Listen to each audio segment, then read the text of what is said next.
Kale oli mulabi mulungi era muliza mulungi wa Daily Still Hope abali ku Daily Still Hope 2 eje media n'emikutu gyaffe emirala gyonna amwe bali kubanga ate mutuwuliriza twebaza mukama nti bukeseza oba buzibiza okusinzira yonna gy'oli. Amanya Mugaya Jamil nze atudde mu studio kubanga ate nkutwalira ddala mu maaso ku kamera towulidde aliko kubanga era taliiwo naye bintu byonna bitambula ki bitambula bulungi nnyo. Kapiteni ali mu studio kubanga akwongerayo n'okusomesebwa okwenjawulo kitundu kya kutaano kye tuyingiddemu oluggulo olunaku olwaleero we twakomekereza yali akuwadde kanisa omusanvu mukama ze yamulaga nti wadde bakola manyi mu kubikula agamba yasooka n'abagamba I appreciate your work. And your endurance, patience, nabimenya. But I have a reason again. I have this against you. So ne runo era bwati bwakola ki? Abantu bano sigamba nti bakola bikyamu ebyerere. Nti si bannabbi ba bulimba. Kati for instance bwetwogera ku Mutundwe. Sinana kwogerako ku Pastor Tom ng'omuntu. Ani kati ekizibu ky'abantu kasooka ona mutu oba tonna nakimalayo. Olinga omusajja simwogedde nako. Zina bukilipusi bwe nakola nga soogedde ku linnya lya musumba wa Daily va ku Pastor Tom. Nenga nemwe muwuliriza ebintu bino oba mwejasukasa mutuuka we muti nga kiba linnya kya commentinga kuvuma.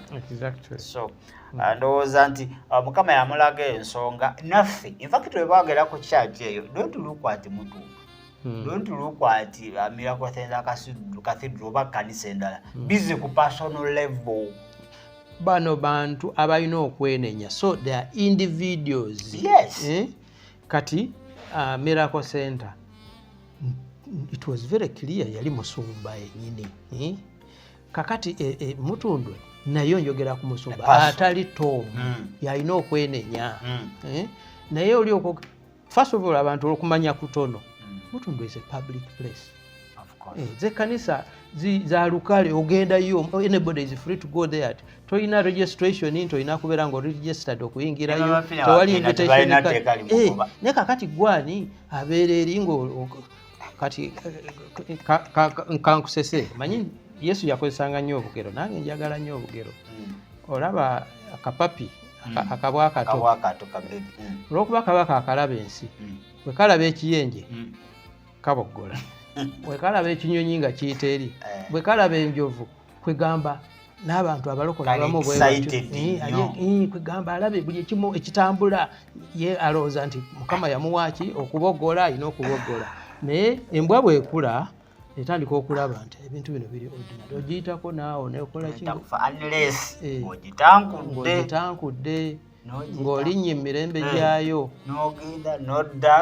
so kakati abalokole bakule bave ku obwa papi nti buli lw'owulira kubanga oli ate omumatera bw'otyo naye nkya ojja kuvaayo ate ogenda okola eki ogenda awaloga nti nejjusa.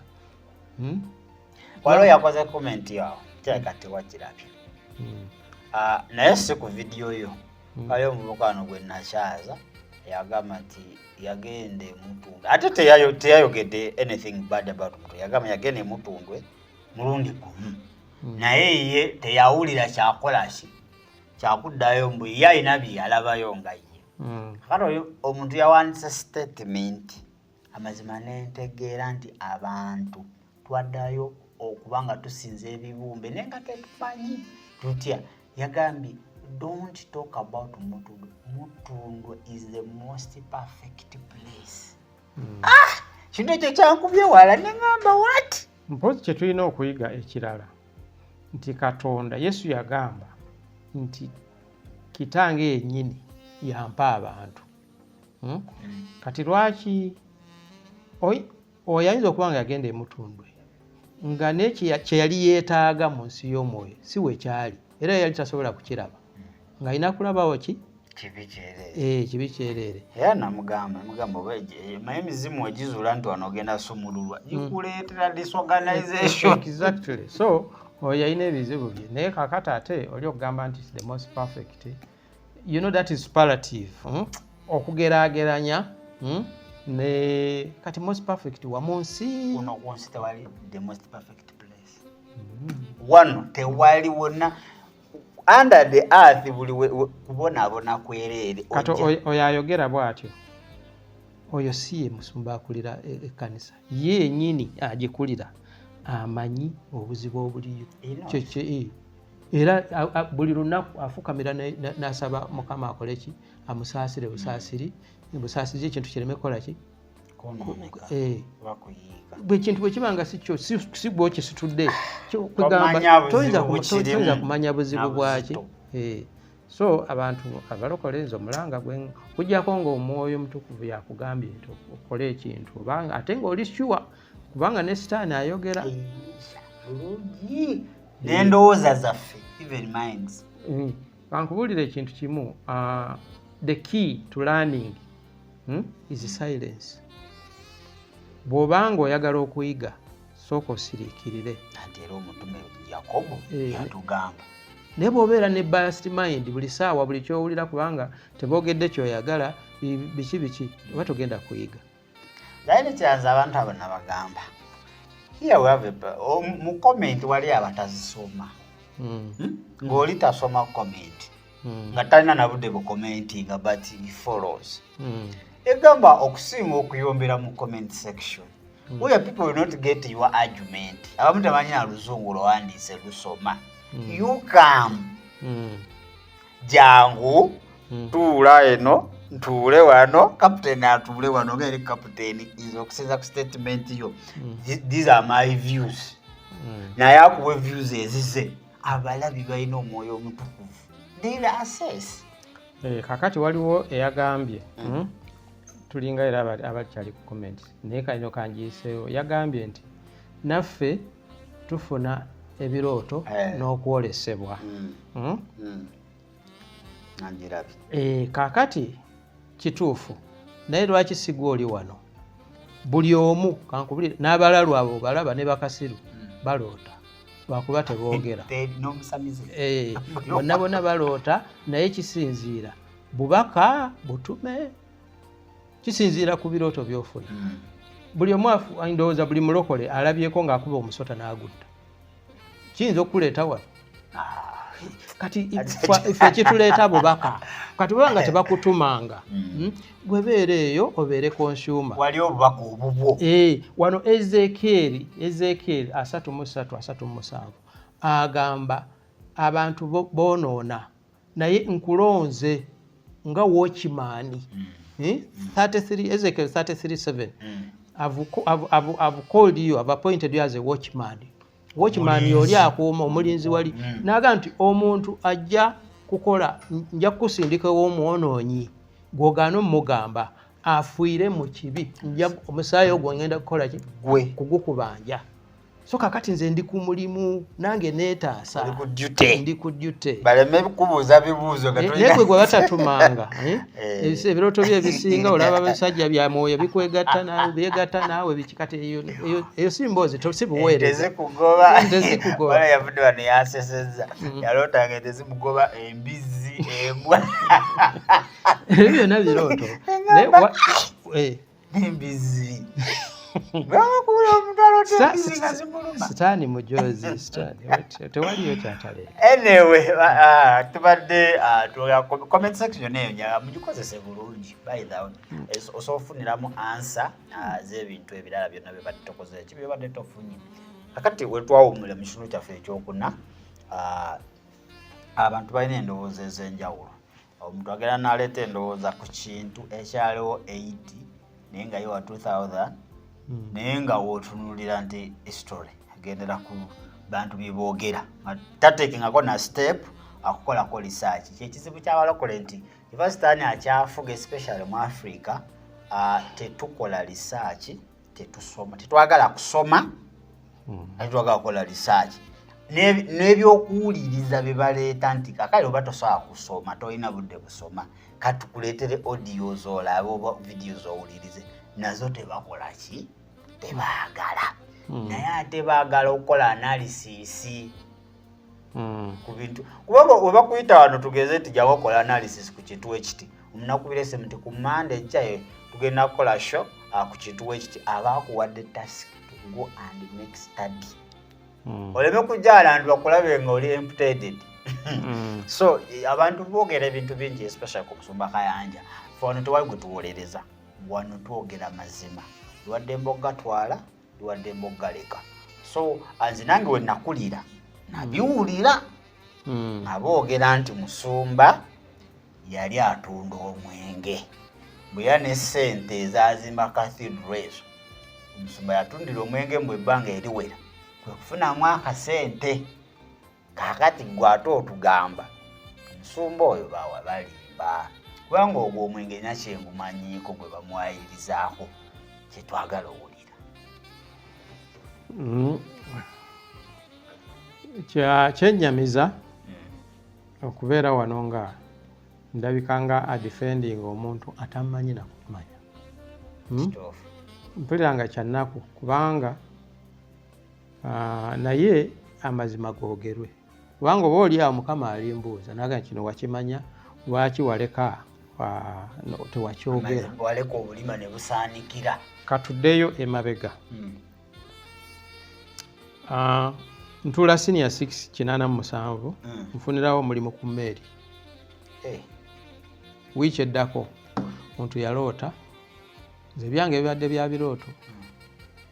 Nasisinkana omuntu atamanyi naye ng'amanyi famire naye nga yali tamanyi nti gyendi. Kakati bwe twayawukana ekiro n'aloota nga nfunidde omulimu muleirwe ku mmeeri. N'agenda ewa maneja ng'agezaako omanyi kati yali mulokole. Abalokole tukkiririza nnyo muki n'agamba ono Katonda yayogedde. N'agenda ewa maneja n'amugamba omwana awandiike. Naye nga talina wayinza kunzija. We just bumped into one another ne twawukana. Serebye simu tezaaliwo. Kati naafuna omuntu n'awandika application ne bampa omulimu ku mmeeri. Safari yange esooka yali ye Mwanza. Naye kwalinga gye tuyita induction. Kitambulirangako ku mazzi sikola ki. Safari ey'okubiri yali y'Ekisuumu. Kati ebintu ebisinga wano mu Uganda byali biva Kenya. Okuva ku sabbuuni ono ayoza buli kimu ne sukaali ne soda na buli kimu. Abataaliwo tebamanyi temumanyi.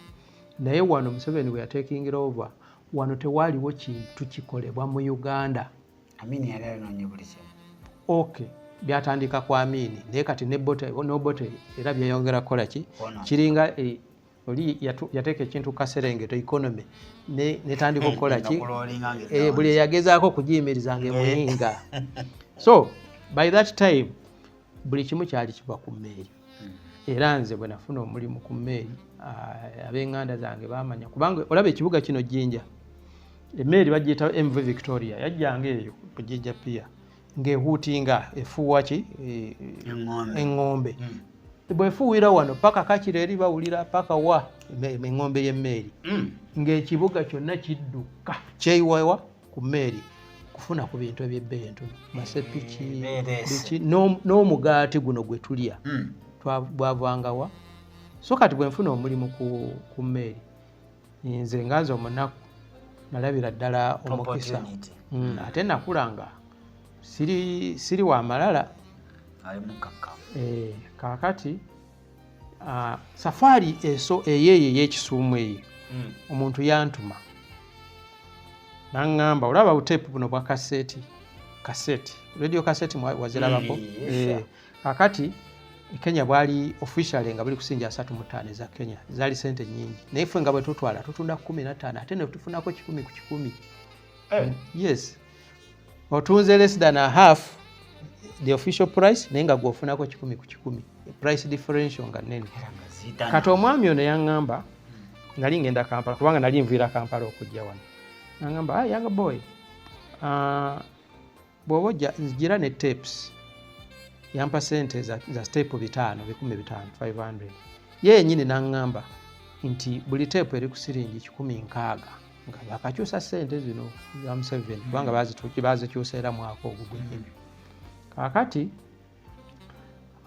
bwe natuuka edduuka lye nasookerako teepu nazisanga ku 10 yampadde 16 nga difference eri almost 50%. Kakati kinakola namugulira ebitaano nange balance nengulamu. Bwe najja yali neebaza nampa n'akasiimo. Kati ne mugamba bw'onooba otunda kubanga gye tulaga simanyiiyo. Nange otundira kuki kuzange. Ye teyafaayo. Bwe twatuuka eri nga balwanira nwanire. Naye nagenda okuva eno nga nkoze research kiki ekiva eri ky'oyinza okufunako ssente. Todda nakyo. Kati olaba bata ono ow'emigaati. Bata ye w'omugira mu fridge ng'akola ki asaanuuka. Kati ate of course tetwalina wano bata ng'ava Kenya. Naye ng'emmotoka tezisobola, tewali motoka zireeta ki kati no waliwo shortage ya bata paka Sheraton wanga tebalina kiki kati nali nzize nti bw'oleeta bata kubanga ku meeri kuliko fridges omujja wali mu KCC Kenya Cooperative Creameries n'ojja wano n'otwala muki. Enjawulo gye nakola ku ssente ezo nagulamu na furnishing ennyumba mu strip edge emu. Okuvaawo sadda mabega nze tewali meeri lwe yajja nga tekuliiko byamaguzi byange magulu 10. Ate nanoonyayo ebintu ebisinga okufuna ssente ebiriko omusolo omunene bwe mwali sigala n'omwenge. Kati ndeta story nga bwe yali natandika okuleeta nze yayingizanga omwenge wa mu kikuubo era ng'ennyumba ewange gye napangisanga bampangisiza mu kikomera. Ekiro emmotoka ennene ereeta emisana ne basomba mu buno bumotoka obutonotono nga bayingizaawa mu kikuubo kubanga nga booge nga babikwata. It is called smuggling. Kukukosa ebintu. Kaakati waliwo omwami kati ku luno sijja kumenya mannya ge weewaffe. Yali muvubuka weewaffe kati ng'abeera omwo mu kikuubo. Kati nze olw'okuba nalina omulimu guli official nayinanga abavubuka abankoleranga emirimu gyange naye nga banziba nga banziba nnyo nkimanya naye nga sina. Kakati ono najja olutalo olw'E94. This is history. Olutalo olw'E94 omuvubuka ono ow'ewaffe bwe bagenda e Rwanda. Omanyi wano waaliwo culture ya looting. Twakulira mu ntalo nga olwabaawo olutalo abantu bamenya amaduuka ne bajjamu ebintu biki. Kati n'ono yadduka e Rwanda afune ebintu bya looting ajje wano akole ssente. Naye bwe yatuuka wano ng'ebintu tebabikwata ko bagamba ebintu bijjudde omusaayi. Genocide y'e Rwanda. Akati najja gyendi naŋŋamba nyamba nina omukyala n'abaana naye nva waka nga sibalekedde kyakulya nenzijja mu kibuga nensiiba nenzirayo nga sibatwalidde kintu kyonna wabula nsaba ompole ku ssente tandika okukola.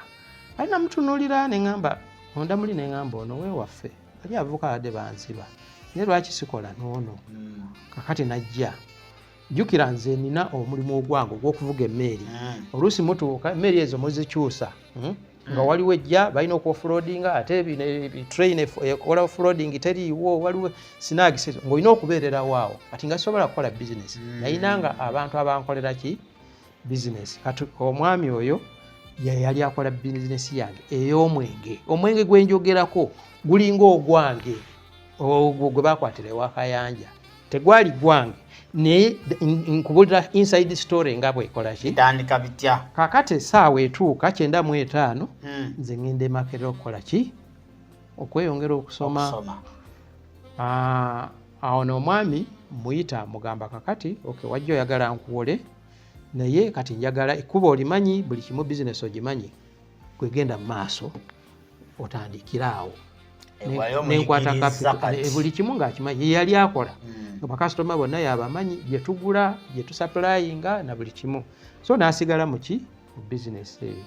Essaawa yatuuka n'akuguka n'afuna ssente nga nnyingi kubanga yatandika okufuuka transporter, so called transporters atya ng'abagagga abaagala okukusa ebintu mu kikuubo ye ng'amanyi ab'ebidyeri bino ebinene eby'oku nnyanja. Kati ng'agenda n'ateesa nabo ne baleetera abagagga ebintu ebya smuggling naye nga mwakolera ki bizinesi eri eya wayini ne whisky. Kakati incident eyo eya Wakayanja mbu nze ennyumba gye boogera kusimanyi na kugimanya nawulira bya mbu kubanga oli yennyini yambuulira bulungi saaliyo naye yambuulira n'ebyaddirira n'omusango ogwaddako na buli kimu byonna mbimanyi. baava eri kubanga kati bwe muleeta ebintu bya smuggling bayinza obbakwatira ku nnyanja kubanga kuliko amaato aga patrol oluusi bajjako yingini nejja mpola mpola abantu ne baleme kutegeera weegobye kaakati nga tesobola genda ku landing site wabeerayo abaserikale wabeerayo biki nga balina kufuna bifo ebikusike kaakati mpulira Pastor Kayanja yali azimba ku mazzi yonge wa Bobi Wine ndowooza dozens ku nnyanja I don't know which kaakati ennyumba ye nga tenaggwa nga bazimba nzimbe site nga bwolaba ebizimbe kakati wabeerawo omukuumi akuuma kati bano bakola ddiiru namugamba katuwumulizeeko wano ebintu byaffe naye tugenda kubijjawo amangu ddala nga tebana bakola ki kujja ne bamuwaayo akasente nga bw'omanyi ebya Uganda n'oli nakkiriza naye nagamba lakini fanyeni haraka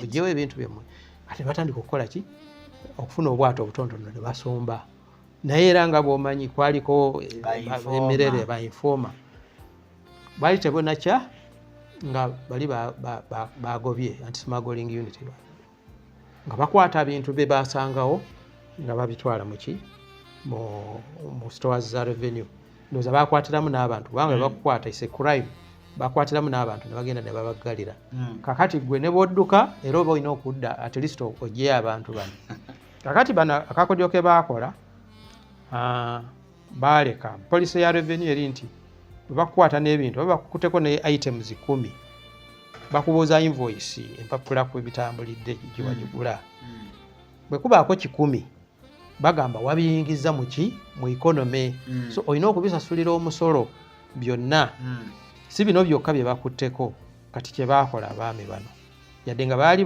bajjeewo omwenge omungi ogusinga invoice yabaloopa ne bagusasulira gwonna ne baafuna abalooya abana abayaaya bajagujagu nga nti gwe sasula wajjeewo nti omwenge ogusinga nali ngugjeewo nti fine katusasule basasula bagenda na banka ne bewola sente nyingi kuliko fine kuliko biki baamala ngagamba nti mumpe omwenge gwange nti nasasudde omusolo kuli tebateekako nti tebagulabako bagamba bagendera ku invoice konti teyaliko ku invoice kyaluma aba revenue kubanga balina okusasula sente zonna ez'omwenge gwe bataakwata nze omuvubuka yandage yagula TX ng'abazowangula kesi njeru kakati ebintu by'omwenge gwa Kayanja nze kyemmanyi nagireetanga ekizampo nga bwe nkugambye nti nze okugjako Mukama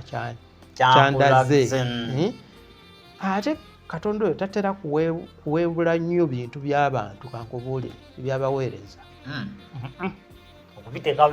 kwegamba ebyobuwemu ennyo ebyaki kyova olaba nti akulumiriza njiri kati bino ebirala bino tubiraba physically bano abatoza ssente abakola batya kakati ng'oli okugamba nti yafa kimanyibwe nti mu mwoyo spiritually is dead ali ku bibye yadde nga mulamu wano azimba ebizimbe eby'amaanyi biki naye nga spiritually yafa kale waliwo yagamba nti ayinza okuba nga yeenenya naye nze baŋŋamba kuwandiika bye nalaba so nze nakola ogwange nawandiika kubanga bwe siwandiika bajja kuŋŋamba wamanya otya nti yeenenya oba oliawo bwe wali wandiise lwe yali enenyeza ate jjukira nti Katonda ekintu ky'atumye akiwerekeza n'amaanyi nze namukwano gwange eyo mu kikuubo atera okwogera basaagasaaga n'abasiraamu n'abakatolika ebiki basaagasaaga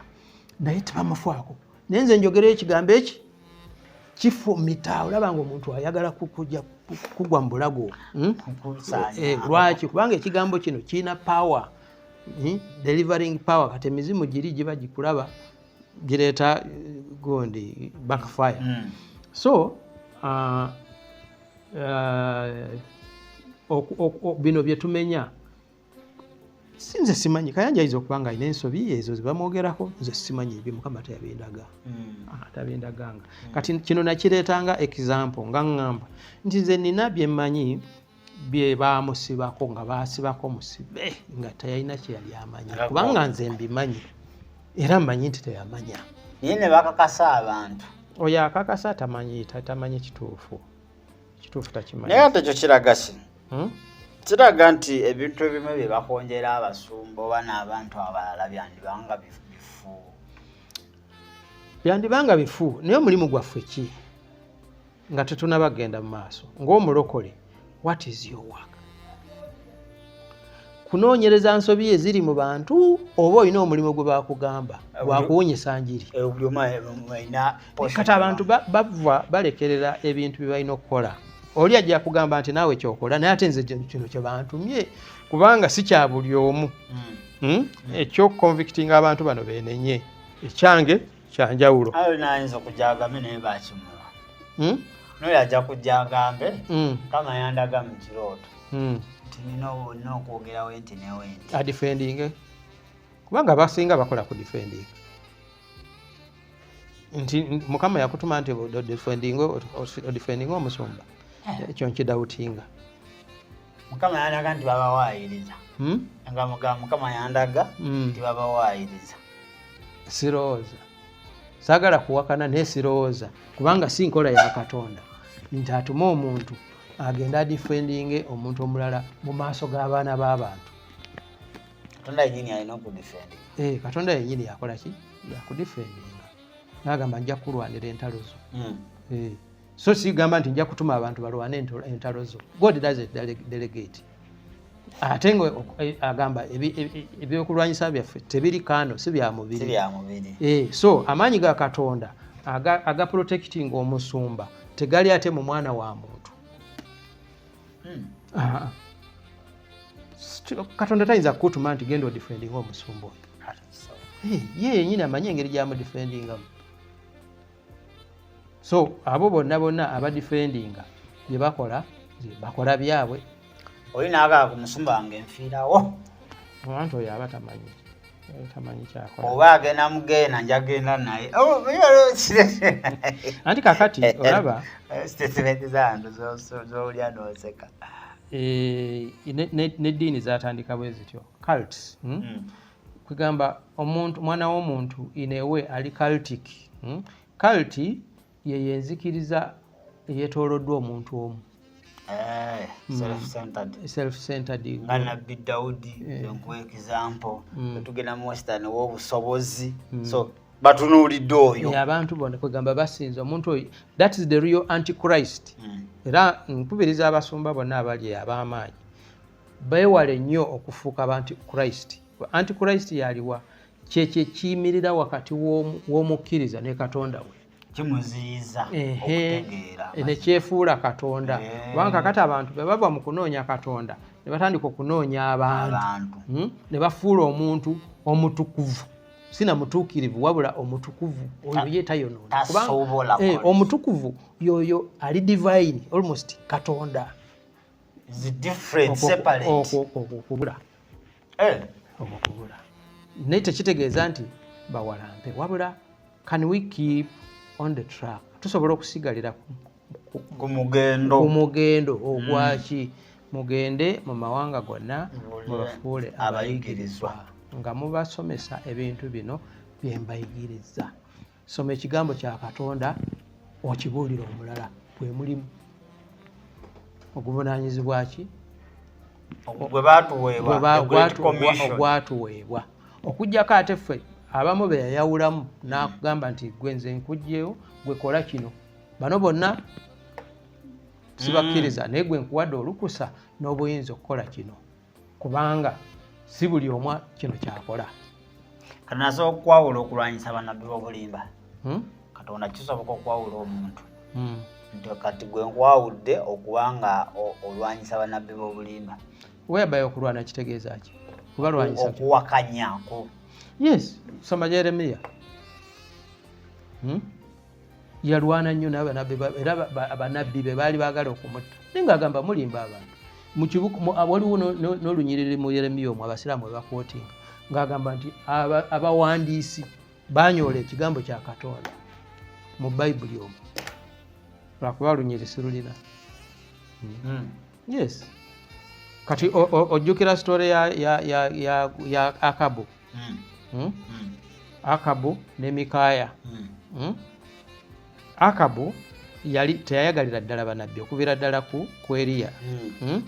Kaakati nga Yekosafaati kabaka w'e Yuda nga amawanga gamaze okweyawula gali 10 na gano Yudaaya ne Isirayiri baagala okutabaala Siriya. Ayita Yekosafaati ajja akole ki? Amwegatteko. Naye nga Mukama agamba Akabu yali yamunyiiza dda ng'ayagala afe. Omwoyo ne Bayibuli egamba omwoyo ne gugenda mu maaso ga Katonda ga nti nze nja kgenda nfuuke nabbi w'obulimba eri bannabbi.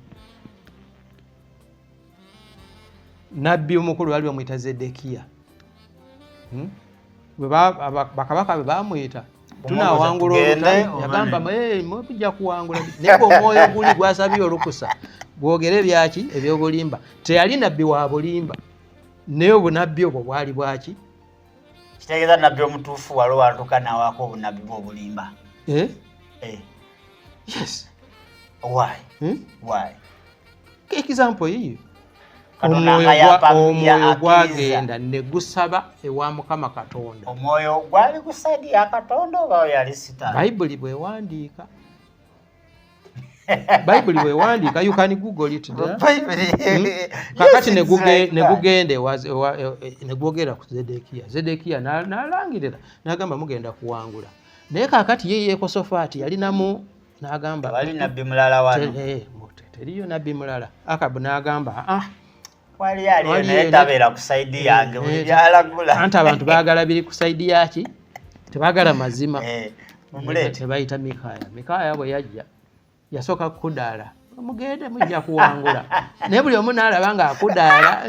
Omusajja bisaa tabeera ku saidi yaffe. Kibadde ki? N'agamba kale mbabuulira amazima. Ndabye eggye lya Isirayiri nga libondabonda nga teririna komanda waalyo. Bwe baagenda Akabu teyakola ki? Teyadda. So kati ate nabbi omuto empologoma gwe yatta gwe baatuma ewa Yekobowamu akole ki? Nti tolyayo tokola ki? Ate nabbi omulala najja ndi nabbi siryako wantu wonna. Namugamba ffenna tuli bannabbi.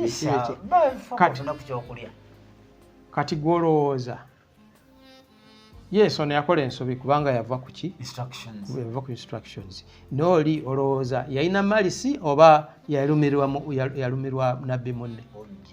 Yayagala abeeremu yokka mu ofiisi. Yagenderera okumutta.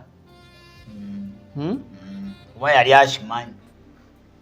Nze ndowooza yange yakola akimanyi. Ate kankubuulire simanyi lwaki naye nga bannabbi bangi tebaagala bannabbi balala. Tebaagala ku consecratinga ki bannabbi balala. Abaabeerewo yekka nga yatwala. Story y'Eriya ne Erisa togimanyi? Story y'Eriya ne Erisa ate nga yamugoberera n'atunda ebibi byonna n'akola ki? Naye okumuwa omunagiro guno ate nga ye yali asazeewo ng'asabye n'okusaba nti ngenda naawe. So era bwe kityo bwe kiri twekweka bwekwesi. Waliwo bano ab'amaanyi abamanyiddwa ba Zedekiya. Era bagamba Zedekiya yakuba Mikaaya n'amugamba nti Katonda yandiisa atya ate n'ayogerera n'akugamba. Awo kati ntegedde point yo. Simanyi kwati ogitegedde. Bano abalowooza nti abantu be bategeera tebaagala wabeereya avaayo ayimusa omuntu. Ate nga Katonda ye asobola okukozesa omuntu yenna oba ekintu kyonna. Asobola n'okujja ali omulala ku street. Yes. Najja n'akola ki? Naawe obunabbi bwe. Ate obutuufu. So kaakati kya Katonda kyo gw'okusalawo obuuziza n'ogamba nti waliwo nabbi omutuufu ayogera ebyobulimba. With God nothing is impossible. Kubanga bakugambye sitaani yagenda ewa Mukama. Bamalayika ba Katonda baatuula bakuŋŋaana ne sitaani n'akola ki? Abaana ba Mukama Yobo ne bakuŋŋaana. Yagendera mu ovaawa gwe mukulu sitaani ovaawa? Neero neeri. Olabyeko eyo mu muweereza wange nti alagewa bamuteekako olukomera asoboka. Teyasaba. ne bamuwa permission.